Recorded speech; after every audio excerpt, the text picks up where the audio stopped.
Well, good evening, everybody. Tonight on Real Estate After Dark, I've got to tell you, I'm really excited to have this gentleman on the stream with me.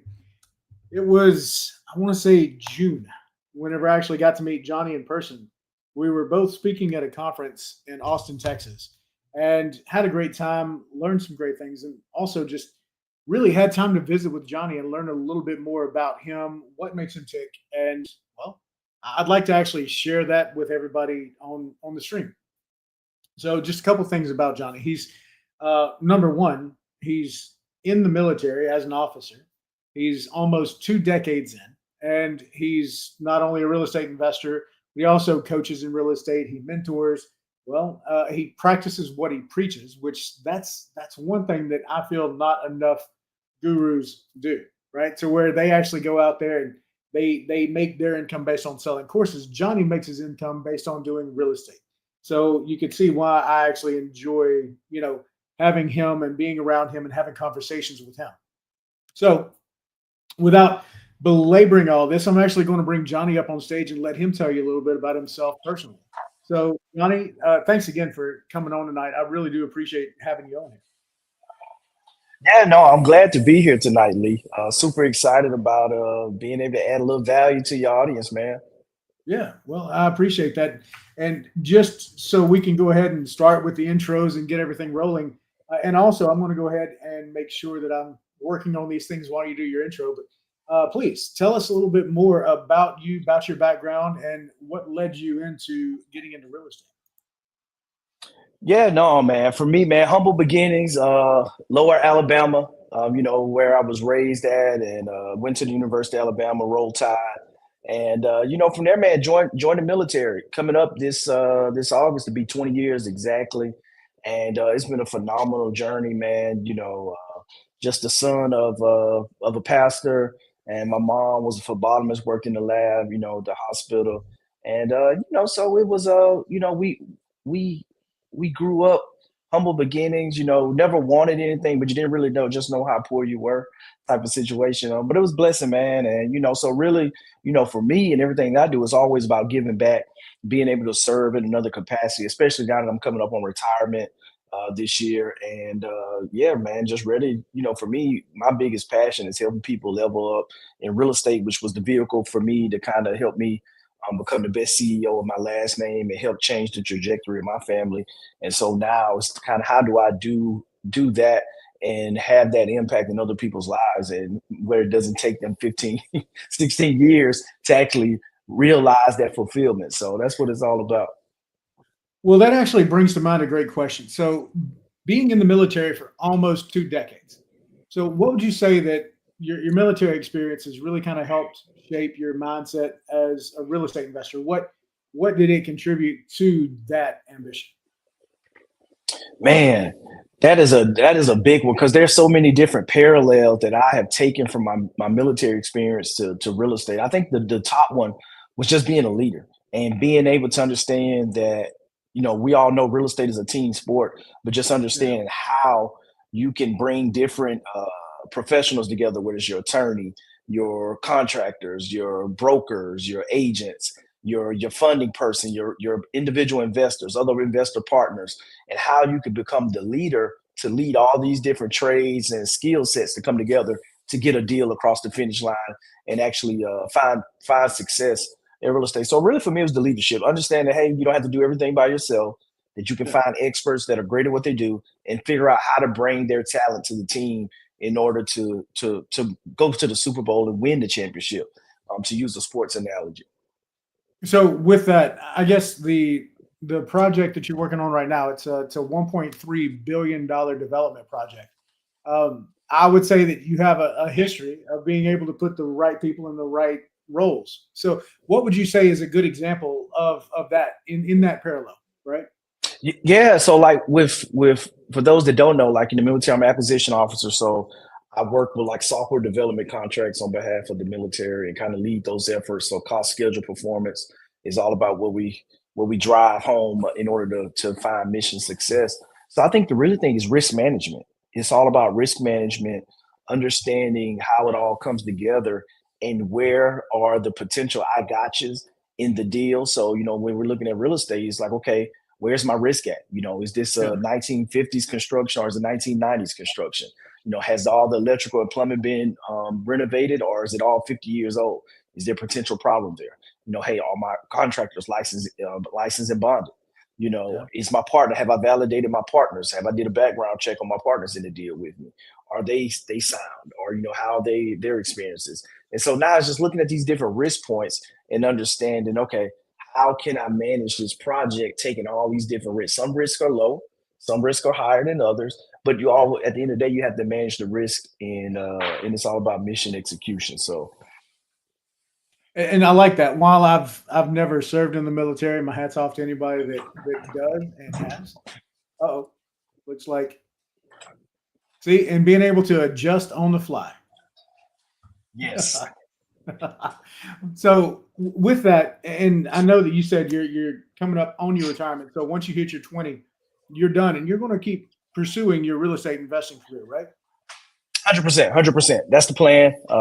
Right now, is just continue to build a portfolio, finding new deals, educating other people with the coaching mentorship at the same time, and Yeah. really from there, just continue to take it a day at a time, week at a time. Kind of set some goals.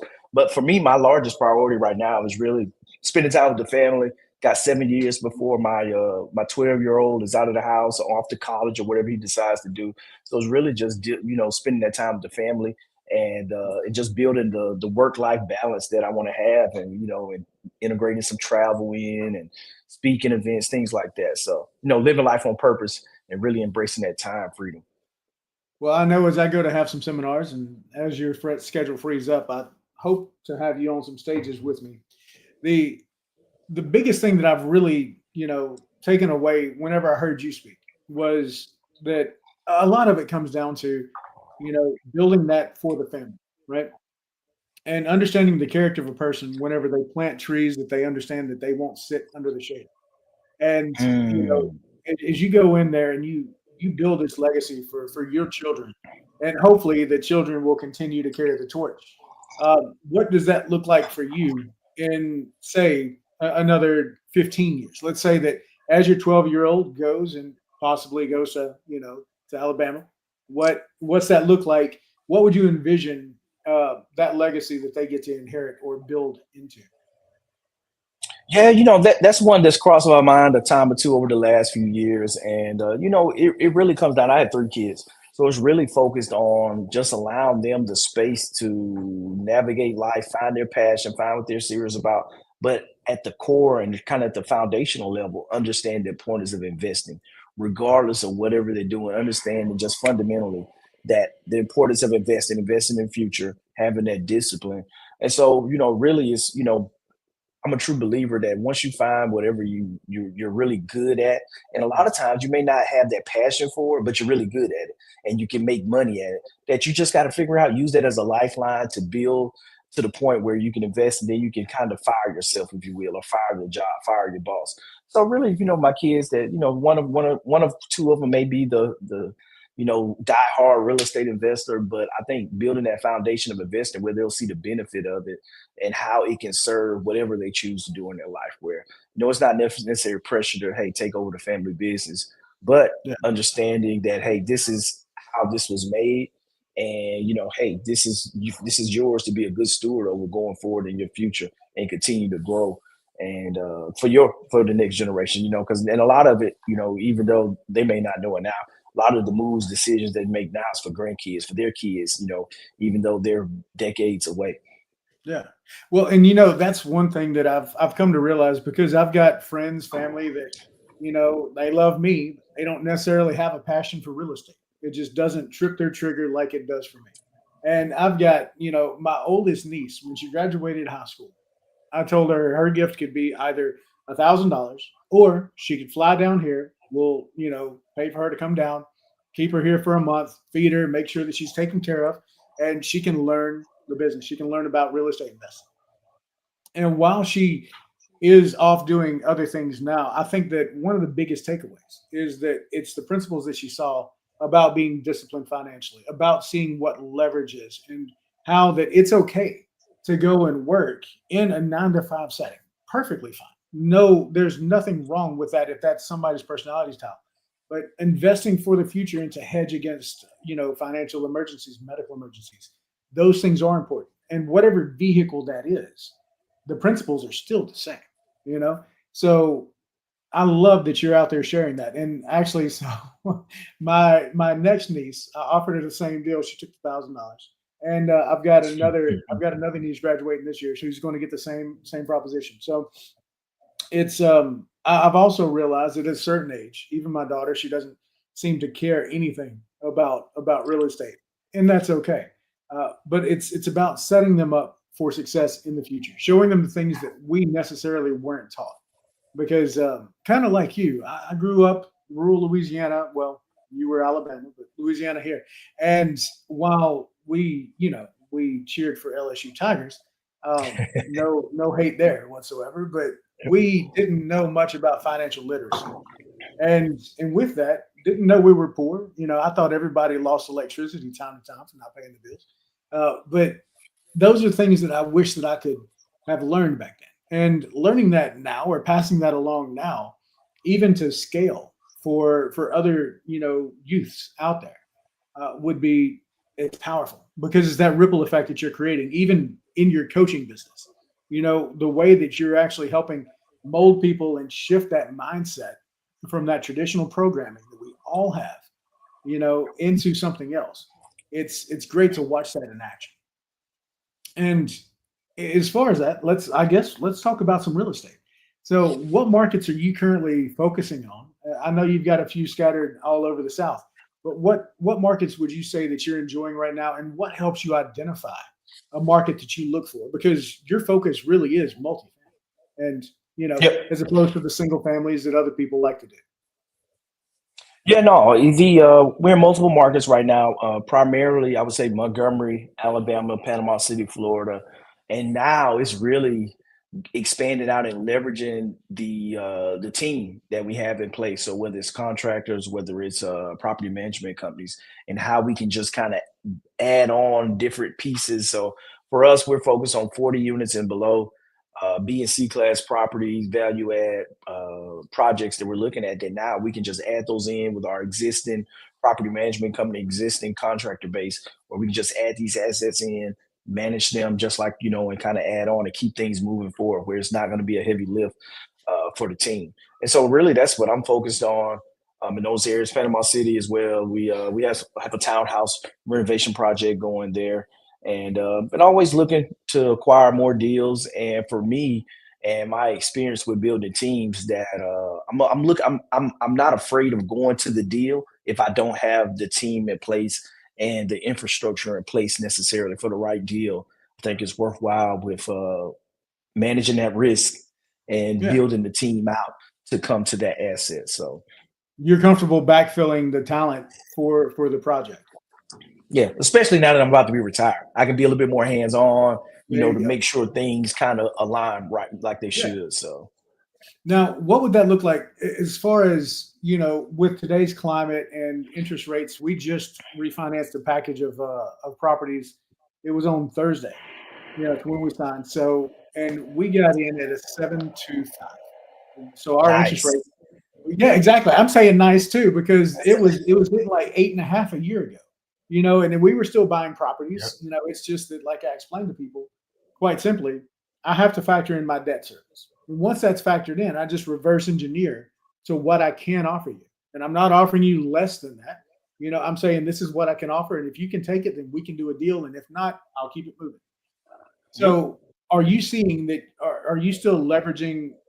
I know banks will go 80% loan to value. Some multifamily, they're going to a DSCR of like a 115 or even a 125 globalization. But are you still leveraging the majority of that, or are you kind of pooling the funds over here to keep your debt service low on the specific properties? Yeah, so no, that's a great question. So we're in the process right now for I guess 84 units of our 96 units we have in Montgomery. We're doing a refinance right now. So kind of similar, Okay. 7% rate, not to exceed 71% loan to value. And we're waiting on the appraisal happened Wednesday. So we're just waiting on the final appraisal to come in and to go through that process. So for me, it's really, I think they had us at a 1.25 DSCR. with this one. And so it's really just comes down for me. It's all about the cash flow and Yeah. what is the numbers telling me.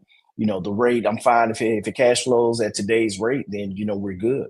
And I think really it's a focus on not being aggressive and banking on future appreciation and doing some of those appreciation plays, but really no kidding, cash flowing from day one, or understanding where the rents are right now and what the value add proposition is to get there, and making sure that it's not too aggressive. I'm Yeah. bullish. I think we're where we are right now. I think the next couple of years are going to be phenomenal for landlords. I think 2 years from now we're going to see rents are going to start going back up again, just because there's no new, especially in the affordable housing area, the B and C class, that we're not going to see a lot of new construction anytime Yeah. soon. And so for those landlords that have these assets, that they're going to be in a good position. Yeah. Well, until the cost of construction can go down. I've got people out here in Southwest Florida. They're building out at 300 a key. So could you imagine spending $300,000 and getting $2,000 a month in rent from that property? I mean, that's a 66, right? So you're sitting here at a two-thirds rent return, and congratulations to those people. That they just have the millions upon millions that's sitting there, and they can put that into play. Great for them.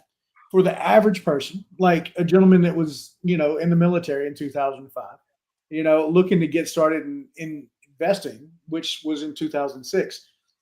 Something tells me, just an assumption, correct me if I'm wrong, you didn't have millions of dollars sitting on the sideline. So you had to Right. apply leverage, right? And what 100%. what did that look like for you as far as getting out there, finding that first deal? Because I always love to hear somebody's first deal. What was it? How ugly was it? Was there much hair on it? And it's crazy. Like for me, my first deal, pure real estate deal, was a primary residence, because I knew for me, I was buying, but I knew I was going to be a landlord in a few years when I had to leave. Okay. And Yeah. so I was able to use my VA loan benefits. So talk about leverage, 100% financing. I actually got a check for a little bit over $300 at closing, and I got a house in 2006 that had been built in 2003, and it was right at 1,000 square feet, 2 bedroom, 2 bath, one side of a duplex. For I think it was 72K. It was like 66,000 was the purchase price. Then added in my VA funding fee was like 6 grand, and it said Yeah. loan for 72,000, and I was still saving like $350 a month compared to what I was paying for my rent at the apartment complex that I was living at. So it was a win on so many levels, and it was mind blowing to see the leverage, the cash flow, and understanding. Hey, you see the Donald Trumps of the world and see how they got rich off real estate, and you start reading, you start looking at different other people how they leverage real estate in the past. It's like, okay, it's something to this real estate thing. How can I get more in tune with it and learn more about it? And and that was it for me. That started the passion and everything that you see now Yeah. to what my wife and I we've been able to build up over the last 18, 19 years. So now that we've went over the first, what was the worst? The worst, man. I would say the worst would probably be the property I had. I think that was 22. Was it 22 or 23? That we kind of got sideways with code enforcement down in Panama City. They tore our house down that we had purchased for a fix and flip. That Wait. had took yeah. Hang on. They just went and demoed your house? Yeah, so long story short, the house had liens. Hurricane Michael hit October 18.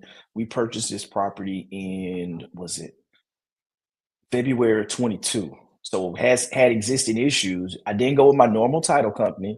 The agent was adamant we use their title company, and so they Mm, didn't do the lien, the not maintenance lien, but they didn't do they didn't check the database, or they may have checked the database for liens from the city liens for houses that had been damaged during the hurricane, or just had open code enforcement liens on it. So nothing was flagged during that process.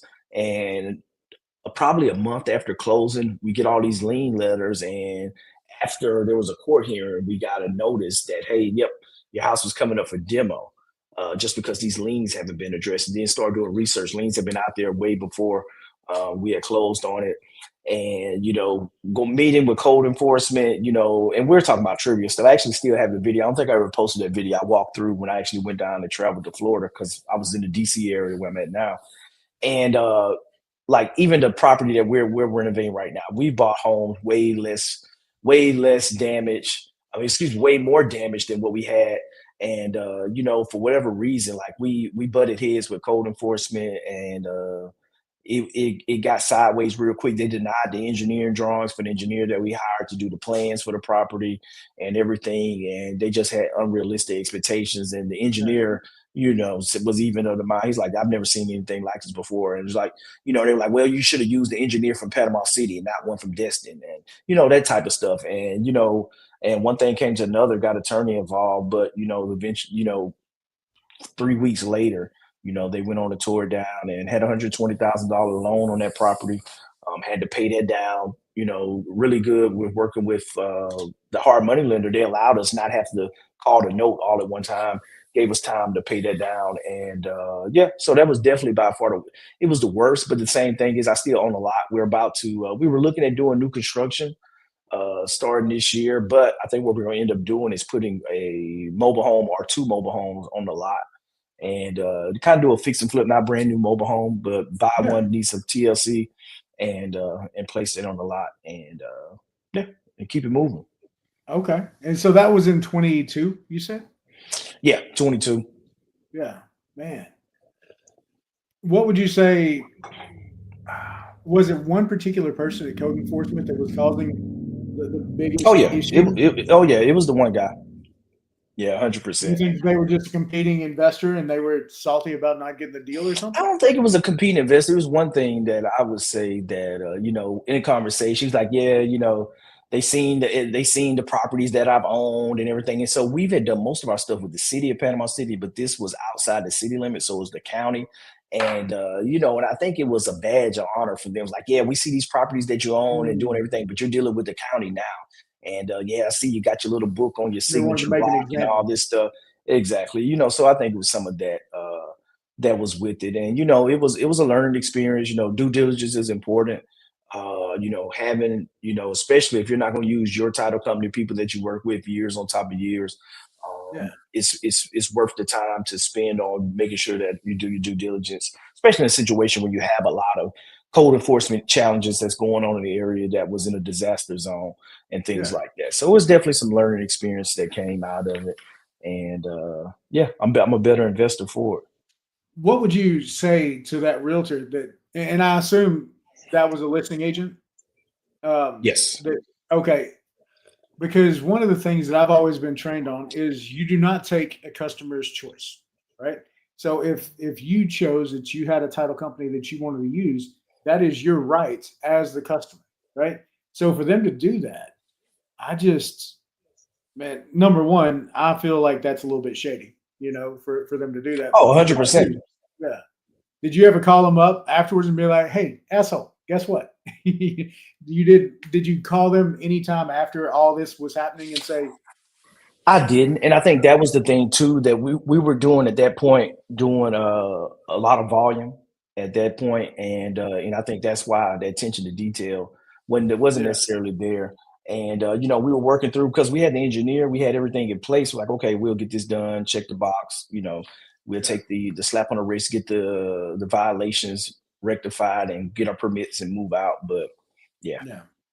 Well, and I know some investors that the way that they view code enforcement or just any of the building inspectors is they go on and do the work, and they'll just pay the penalty.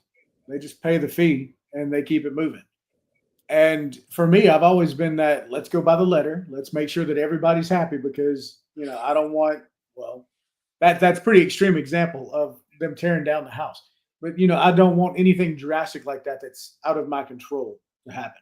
right. Um, well, what would you say, and this might be the thing. What would you say is a mistake or the most common mistake that you're seeing new investors kind of make these days? As what's the most common thing that they're I think a lot of it comes down to the number one mistake I would say is just being able to underestimate repairs and the numbers. Like a lot of people, they're intimidated by the numbers, but we make money in real estate when we buy, not when we sell. And so I see a lot of people underestimating the renovations and over a lot of times overestimating what they can sell the property for. Yeah.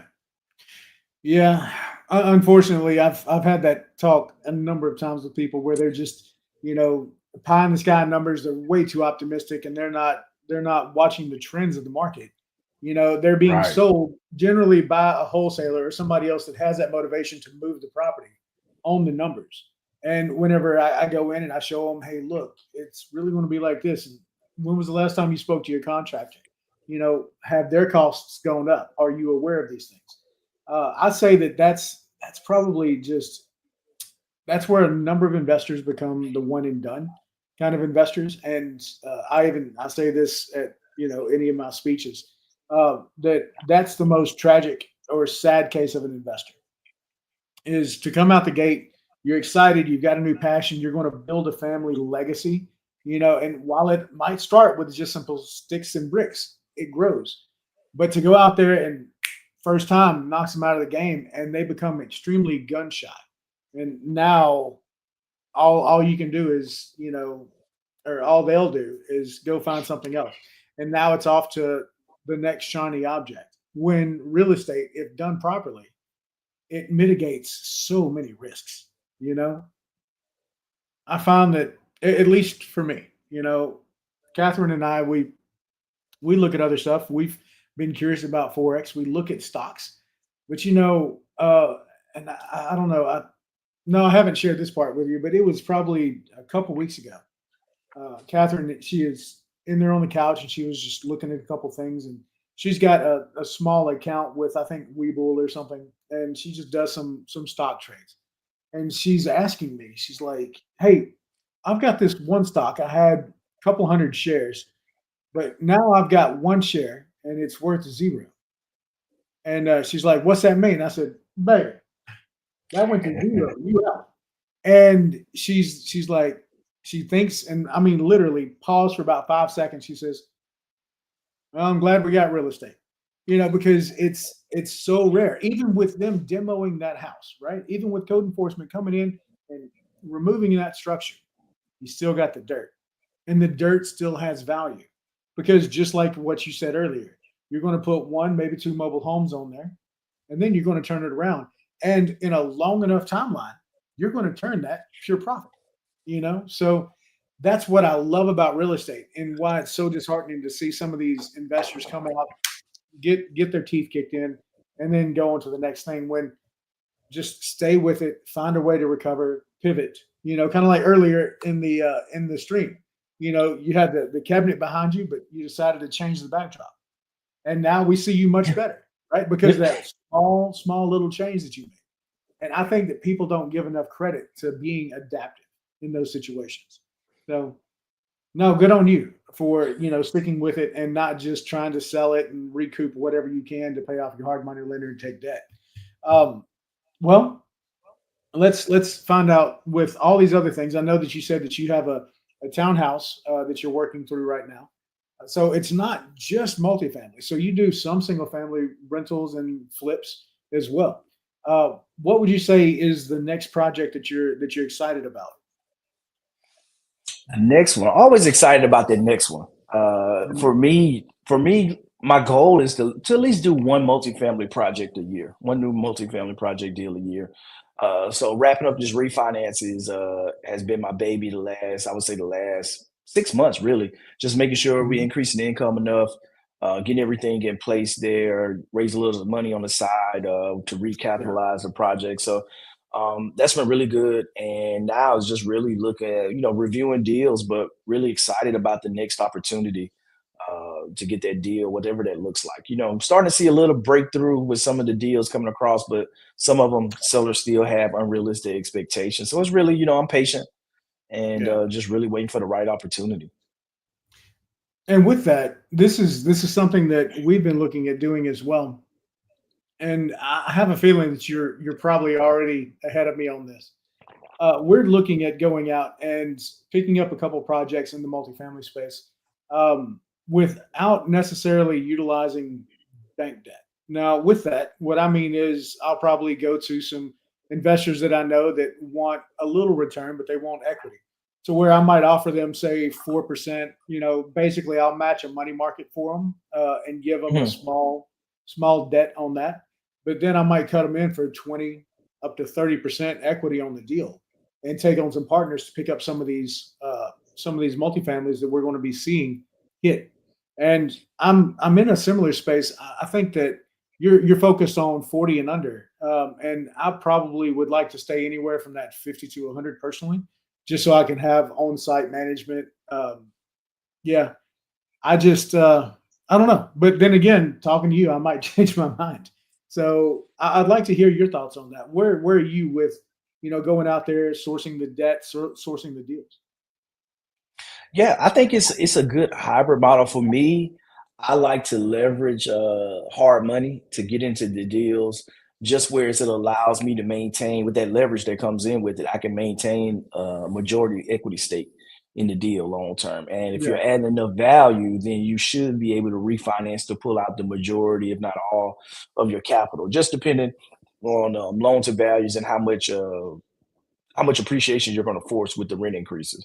So yeah, so that's what I look at. But with some of my deals, like bring in two or three like-minded individuals who to raise a down payment that you need to make, and that way now you're looking at being able to take on that leverage to maintain the equity long term for the cash flow. A lot of times as you get into the bigger deals, it sometimes forces you to have to do like syndications, and a lot of times they want to be paid yeah, out at 3 to 5 years, and now you're chasing the next deal.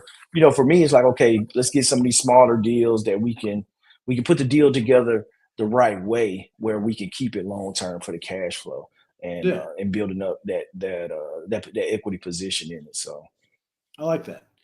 Well, so the biggest takeaway that I heard right there was hard money. I just happen to know a guy. So with right. that, so I'm never going to oppose somebody that wants to leverage, responsible debt. So by all means, please continue to go with that method because I encourage it.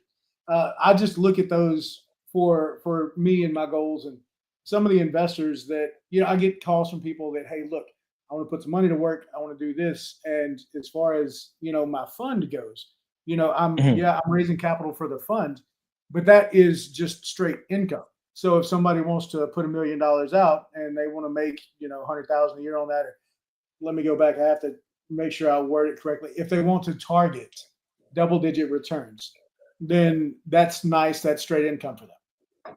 However, other investors, as you know, they want the depreciation play. So they want to Right. go in there. They want to get some nice tax write-offs. So that's where they find that model a little bit more, agreeable for what they're looking to do. And I got a feeling, Johnny, I'm with you. I'm pretty bullish on the market for the next couple of years, especially multifamily space. When you can take these and do the value add, and you have a team that can manage the lift, that's there's going to be a lot of money to be made in the next couple of years, in my opinion. I agree. I agree 100%. And bringing those deals together that way, and I think that's the thing. Like a lot of people don't realize the creativity and the flexibility that you have in the capital stack for multifamily, where you can bring in the debt, you can bring in private investors, you can bring in second position liens or mezzanine debt where it has like a convertible piece to equity if you want it to. And so there's a lot of different ways that you can get to yes and get a deal across the finish line. And so I think the more you're out here having those conversations, the more deals that you're seeing, it allows you to have that flexibility on packaging the deal where it's a win-win for you, investors, if you're going to bring a couple investors in with you, and for like if you have a private equity fund that's going to lend you the debt or however you're going to set that up, that it's going to be a lot of opportunities. And people don't realize, like with the banks, like they only make money when you lend. These funds, they only make money when they lend. So they look for great operators and opportunities to get into great investment deals. So, and I think that's the thing that individuals don't realize, that they think that, especially starting off, you got to have all this experience, you got to have all this money, you got to have all these different skill sets that you all bring together that before you can get started. It's like, no, that's why it's a team. You got to find or align with the right people and leverage your expertise. Well, and that's where you just really hit a great point. The banks look for great operators, and one of the things that we just did was we moved to a different bank with one of our portfolios because they offered 25-year amortization on a 5-year balloon. So again, we're managing the cash flow. Now, what we do with the cash flow is we pay down the principal aggressively, but all that has its point. And I actually, the banker that I worked with, she was fantastic. She actually introduced me to her director of lending, and we got on a Zoom because I'm 1,100 miles away.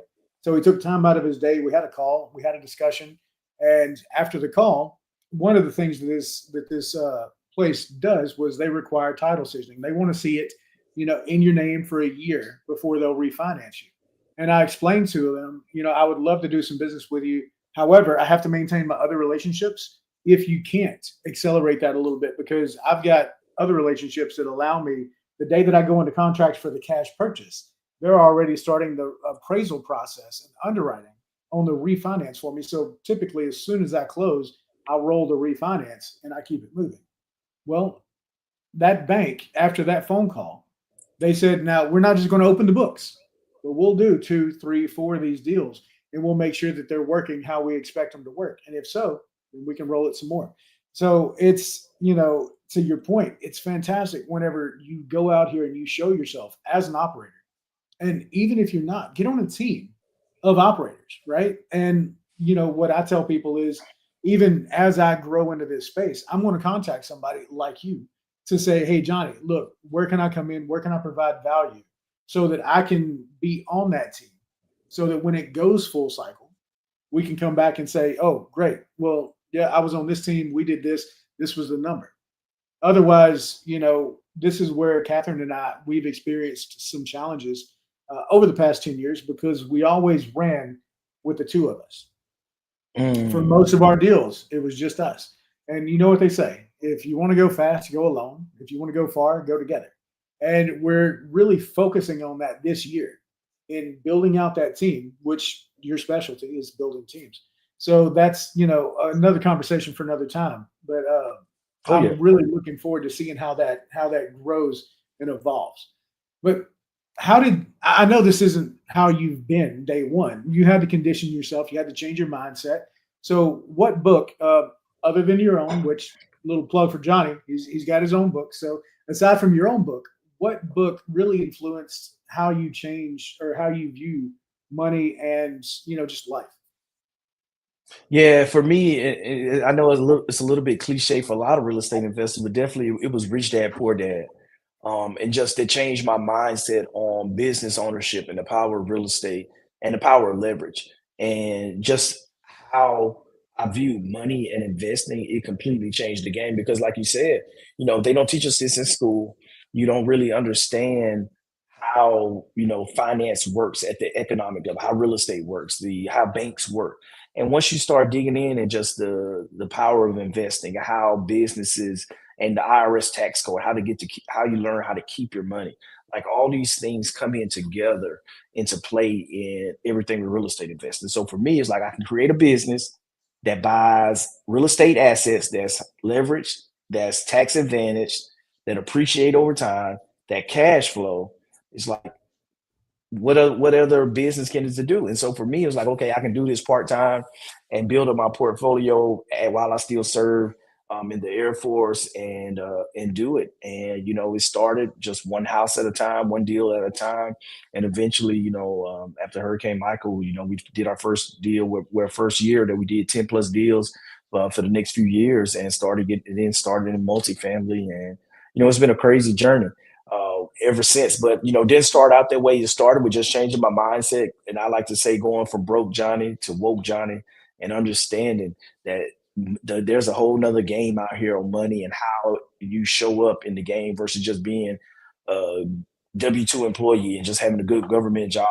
That there's a whole lot that goes into being successful and defining success.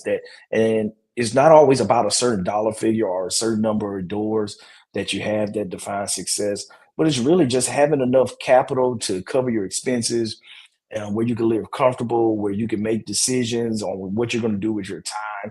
And it doesn't take 1,000 units, and it doesn't take $20,000 every month in cash flow. It's like it builds up over time. And, for me, that's kind of what the goal was, and kind of step into that once I hit retirement with the Air Force and really just be able to kind of write my own checks and decide what I'm gonna do with my time. So, but I would say Rich Dad Poor Dad was that Yeah. book for me, And I would tell anybody out there, just read. Start with that book, but get your hands on. There's a ton of books out here that would change, but reading will fundamentally change your view of the world and how you show up in everything in your life, from your relationships to your investments. Well, you actually just go right into my next question without knowing it. What's your morning routine? Because, like you said, you have to read, you have to learn, and you grow as a result of that. And I'm sure that being in the military for almost 20 years, you probably have to wake up at a certain time every day, right? So, with that, what morning routine have you really evolved or maintained to not only manage your time in the military, but also in your family, now your business? Yeah, no, that's a great question because especially as being a part-time business owner on top of being in the military, that it was even more crucial to protect that time. And so for me, I'm a morning guy where I'm gonna get up, do my prayers, do my reading, catch up what's going on in the world, get the gym time in the morning, and then off to work. And in the evening time, block out a couple hours for touch points with clients, potential clients, for a couple hours throughout the week, kind of outside of soccer, kind of scaling some of that back. Soccer season just kicked off this evening with Yeah. our first practice. And then from really and then just having a couple touch points each week with my paid clients that I do, and really just protecting that time in between where what's most important in regards to the family, that make sure that that's reflected properly in my schedule with the time with the kids, with the date nights with the wife where we just sit, even if it's just Netflix and chill or whatever it is, but making sure that I have that time set aside, and making sure that I'm keeping the priorities top of the list, as they should be, and making sure that I don't have that schedule creep, because you know it, that you have a lot of things that jockey for your time, opportunities, people that want to pick your brain, have conversations with you, then 6 months later have the same conversation with you, and they hadn't done anything with what you gave them. And it's like you have to learn how to protect your time. So that schedule is something that I definitely love to live by. Yeah. Well, my friend, that's exactly, and that's one of the things, you know, I wrote, well, I gave you a copy. I wrote that little book last year. And it's a primer, and I'm sure that yours has a very similar intent. So where, it's not about making money off the book, it's about protecting your schedule. So I was, I'm going out there, and if anybody's like, "Hey, can I take you to lunch and pick your brain?" I'm like, "Absolutely, we can definitely do that." But I want you to read this, and I want you to formulate the questions that you want to ask me. And what a lot of people don't and used to, I'd say no, but here, take this. But I'm changing that to where, yes, absolutely, we can. Once you read this and you formed some questions, aside from the Mhm. basics, that this is going to answer for you, then let's go to lunch. We'll talk. I'll be happy to. And that's where, oddly enough, it is a great filter for the people that are curious versus the ones that are committed. Because really, the ones that are committed, they realize that book is maybe a 40-minute read, maybe a 40-minute read, right? And it's amazing to see how many people they see what you do, but Mhm. they want what you've done, but they don't want to put in the work that you've put in. And I'm sure that you've heard that, that must be nice, and it is. But what wasn't nice was the late nights, the stressful days, Yeah. when it's all coming down. And yet, because I still, whenever I invested or started investing for 2 years, I still held my W-2, before I went Okay. full time real estate. And during that time, brother, it was a struggle. I mean, I Yeah. had to give my time over here that I'd already agreed to exchange for money, you know. And over here, I'm building the dreams that I have for my family, for the people that I want to impact. Because I've had this goal for a while now that it's a restaurant to where people just come in and eat. If you're hungry, you get to eat. If you're in a three-piece suit, you get to eat. If you're in rags, you get to eat. And it's Okay. it can be fueled or paid for by a portfolio of properties that cash flow and give the people that work there livable wages, and then also provides the materials, right? So I'm not saying that everybody's going to be able to get filet mignon, but they are going to be able to All get right. right. And that's been I know a lot of people they look at me and they don't know that I have experienced food insecurity because it doesn't look like I've missed a meal in my entire life. However, whenever we were kids, there were times that I've had to go hunting at night with my father. I've had to do these things, to put meat on the table, and I think that's always given me that drive to do more, to be more, to help more, and have that ripple effect. And I know that you have a similar goal. Just I can tell when people want impact on the world, and for that, what does that impact look like for you beyond the family, beyond the immediate legacy? Yeah, no, that's great, man, because a lot of people don't lead with service. And I think for me, it's really helping people become a better steward of their finances. And that's something that I recently integrated into my services is really helping people with the financial planning, setting a strong foundation and showing them how, once they have a financial plan, how real estate can serve their long-term financial goals. And inherently, it's just their generational wealth goals that they have. A lot of times they haven't necessarily sat down and thought 10, 15, 20 years down the road what they want that to look like. So really it's the financial planning, making sure people understand that if you don't have a plan, you plan to fail. And and understanding what that looks like for them. And so, for me, it's just it's taking service from the Air Force and now serving in another capacity and being able to touch and serve more and serve more people in just the financial services realm. And in doing that, because I think we have a huge problem right now, just because the basic financials they aren't taught in school and people aren't necessarily getting them.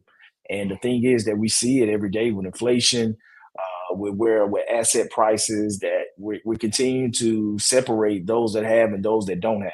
And if you don't get the information, unfortunately, you're gonna get left behind. And that is so true.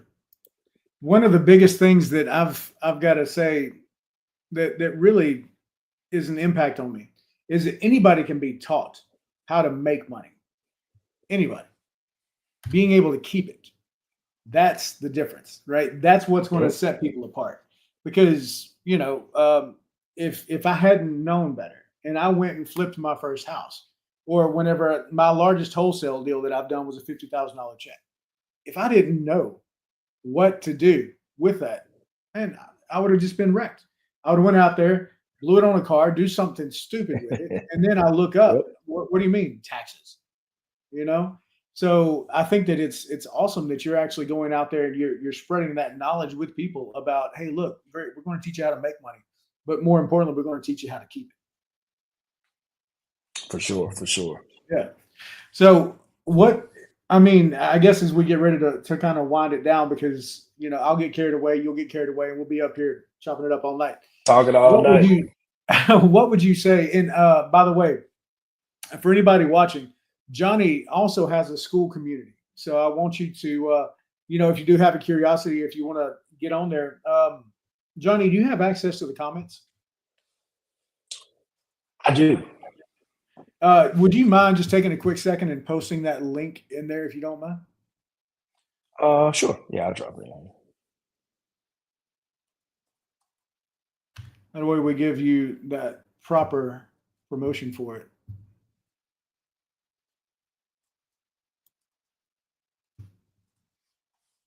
See.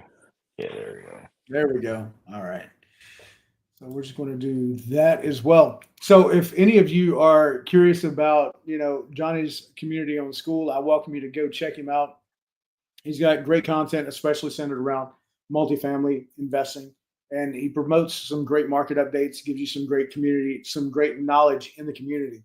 Well, Johnny, as we get ready to wind it down, what would you just kind of like to leave as far as a takeaway, and then if you don't mind, plug your social media content for us. Let us know where we Yeah, can find you. no, I definitely appreciate the invite out and just coming out and just chatting it up, talking real estate.